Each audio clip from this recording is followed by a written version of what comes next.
ಇದು the voice of Madiga news channel. ನಿಮ್ಮಿಂದ ನಿಮಗಾಗಿ ನಿಮಗೋಸ್ಕರ. ಅನ್ವಯ ಆಗಲೇಬೇಕು.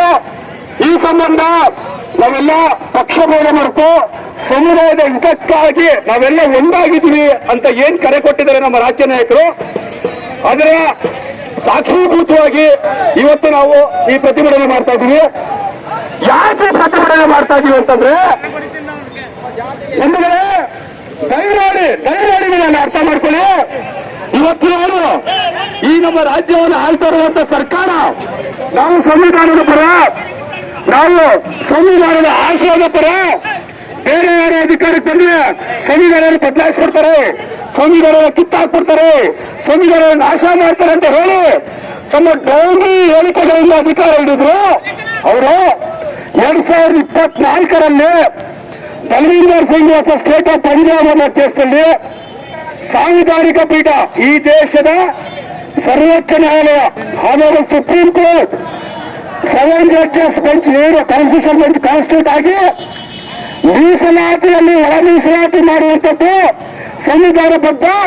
ಅದು ಈ ದೇಶದಲ್ಲಿರೋ ಎಲ್ಲ ಕಟ್ಟ ಕಡೆಯ ವ್ಯಕ್ತಿಯ ಇರ್ರೆಸ್ಪೆಕ್ಟಿವ್ ಆಫ್ ಕಾಸ್ಟ್. ದಯಮಾಡಿ ಅರ್ಥ ಮಾಡ್ಕೊಳ್ಳಿ. ಮೀಸಲಾತಿ ಅಂತ ಹೇಳಿದಾಗ ಇದು ಯಾವುದೋ ಎಸ್ಸಿಗಳಲ್ಲಿ ಒಳಪಲ್ಲಿ ನಡೀತಾರ ಹೋರಾಟ ಕಿತ್ತಾಟ ಅನ್ನೋದು ಭ್ರಮೆ. ಅವ್ರು ಮಾಡ್ತಾರ ಪ್ರಪಗಂಡ. ಇವತ್ತಿಗೆ ರಾಜ್ಯ ಸರ್ಕಾರ ಎಷ್ಟೇ ಸಮುದಾಯದ ಬಿರುಕು ಬಂದಿದೆ, ಅವರು ಸಿಕ್ಕಿದಂತ 4% ಹೆಚ್ಚುವರಿ ಮೀಸಲಾತಿ ಪ್ರಮಾಣವನ್ನು ಕಿತ್ಕೊತಾ ಇದೆ. ಆ ಮೂಲಕ ತಾನು ಬಾಯಿ ಮಾತಿನಲ್ಲಿ ಮಾತ್ರ ಸಂವಿಧಾನದ ಪರ, ಆಚರಣೆಗಳಲ್ಲಿ ಕಾರ್ಯಗಳಲ್ಲಿ ಸಂವಿಧಾನದ ವಿರುದ್ಧ ನಾನು ಒಂದು ರೀತಿಯ ಪಟ್ಟಬದ್ಧ ಪರಿಸ್ಥಿತಿ ಇರೋನು ಅನ್ನೋದನ್ನ ತನ್ನ ಕಾರ್ಯದ ಮೂಲಕ ಸಾಬೀತು ಮಾಡಕ್ ಹೋಗ್ತಿದೆ. ಆದರೆ ಈ ವಿರುದ್ಧ ನಾವು ಹೇಗೆ ಬರಬೇಕು ನೋಡಿ. ಒಳ ಮೀಸಲಾತಿ ಅನ್ನೋದು ಇವತ್ತು ನಮ್ಮ ಬೇಡಿಕೆ ಅಲ್ಲ, ನಮ್ಮ ಹಕ್ಕು. ಈ ದೇಶದ ಸರ್ವೋಚ್ಚ ನ್ಯಾಯಾಲಯ ಒಳ ಮೀಸಲಾತಿ ಸೀಕಿಂಗ್ ಇಂಟರ್ಮಿಸೇಷನ್ ಇಸ್ ಕಾನ್ಸ್ಟಿಟ್ಯೂಷನ್ ವ್ಯಾಲಿಡ್ ಅಂತ ಹೇಳಿದ್ರಲ್ಲ, ದಟ್ಸ್ ಮೈ ರೈಟ್.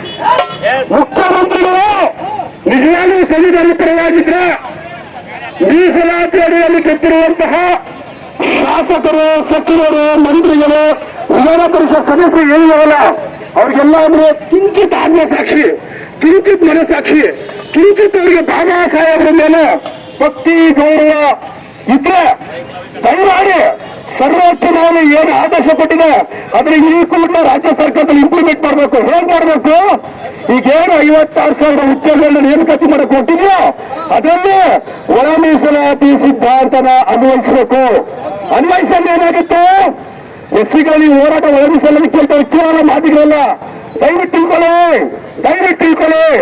ಮಾದಿಗ ಸಂಬಂಧಿತರ ಇತರ ಎಲ್ಲಾ ಜಾತಿಗಳಿಗೂ ಅನ್ಯಾಯ ಆಗುತ್ತೆ.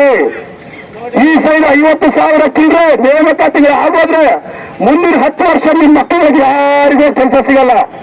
ಬಹುಶಃ ಏಜ್ ಮಾಡೋದಾಗುತ್ತೆ. ಒಂದಿಡೀ ಸಮುದಾಯ, ಒಂದಿಡೀ ಕುಟುಂಬ, ಒಂದಿಡೀ ಊರು ನಾಶ ಆಗುತ್ತೆ. ದಯಮಾಡಿ ಎಚ್ಚರದಲ್ಲಿ ನಮ್ಮ ಈ ಸಂವಿಧಾನದ ಹೋರಾಟಕ್ಕೆ ತಾವು ಬೆಂಬಲ ಸೂಚಿಸಬೇಕು. ಇದು ನಮ್ಮ ಹೋರಾಟದ ಆಶಯ. ಒಂದು ವೇಳೆ ಸರ್ಕಾರದ ಆಡಳಿತದಲ್ಲಿರುವಂತಹ ಮಂತ್ರಿಗಳು, ಅಧಿಕಾರಿಗಳು ಮತ್ತೆ ತಮ್ಮ ಡಬಲ್ ಸ್ಟ್ಯಾಂಡರ್ಡ್ ತೋರಿಸ್ತಾ ಹೋಗ್ತಾ ಇದ್ರೆ ಬೆಂಕಿ ಹತ್ತಿರೋದಕ್ಕಿಂತ ಮುಂಚೆ ಸಣ್ಣ ಕಿಡಿಯಾಗೆ ಸ್ಟಾರ್ಟ್ ಆಗೋದು. ಯಾವತ್ತು ಇಡೀ ಕೋಟೆಯಲ್ಲಿ ಸುತ್ತಾಕಿರುವಂತ ಬೆಂಕಿ ಕಡ್ಡಿಯೆಲ್ಲ ಸೊನ್ನೆ. ಇವತ್ತಿನ ಹೋರಾಟ ಒಂದು ಬೆಂಕಿ ಕಟ್ಟಿ ದಯವಿಟ್ಟು ಮನಗಾಳಿ. ನಾವಿದನ್ನ ಜನಾಭಿಪ್ರಾಯವಾಗಿ ಜನಾಂದೋಲನವಾಗಿ ರೂಪಿಸ್ತೀವಿ. ಇದನ್ನ ಪ್ರತಿ ಹಳ್ಳಿಯ ಪ್ರತಿ ಮನೆಗೂ ವಿದ್ಯಾವಂತರಿಗೂ ಅಕ್ಕ ತಂಗಿಯರಿಗೆ ಅರ್ಥ ಮಾಡಿಸ್ತೀವಿ. ಇಷ್ಟು ದಿನ ನಿಮ್ಮ ಈ ಗೌರವಾದಿಗಳನ್ನ ನಾವು ಒಬ್ಬರ ಸಂವಿಧಾನಗಳನ್ನು ರಕ್ಷಣೆ ಮಾಡ್ತೀವಿ ಅಂತ ಹೇಳ್ತಿದ್ರಲ್ಲ, ದಯಮಾಡಿ ಆ ನೈತಿಕತೆಯನ್ನು ಪ್ರದರ್ಶನ ಮಾಡಿ. ನಿಮ್ಮ ಈ ಕ್ಯಾಬಿನೆಟ್ ಅಲ್ಲಿ ಏನು ಒಳ ಮೀಸಲಾತಿ ಸಂಬಂಧ ಕೆಲವು ಗೊಂದಲ ಕ್ರಿಯೇಟ್ ಮಾಡ್ತಾ ಇದಾರಲ್ಲ, ಹುಟ್ಟಾಕ್ತಾರಲ್ಲ, ಅದನ್ನು ಶಮನ ಮಾಡಿ. ರಾಜ್ಯ ಸರ್ವೋಚ್ಚ ನ್ಯಾಯಾಲಯದ ಪ್ರಕಾರ ಸಂವಿಧಾನಬದ್ಧವಾದಂತ ಒಳ ಮೀಸಲಾತಿ ನಿಯಮವನ್ನು ಅನ್ವಯಿಸಿಕೊಂಡು ಎಲ್ಲ ನೇಮಕಾತಿಗಳನ್ನು ಮಾಡಬೇಕು ಅಂತ ಹೇಳಿ ಸಂವಿಧಾನ ಪರವಾಗಿ ನಾನು ಆಗ್ರಹಪಡಿಸ್ತೀನಿ.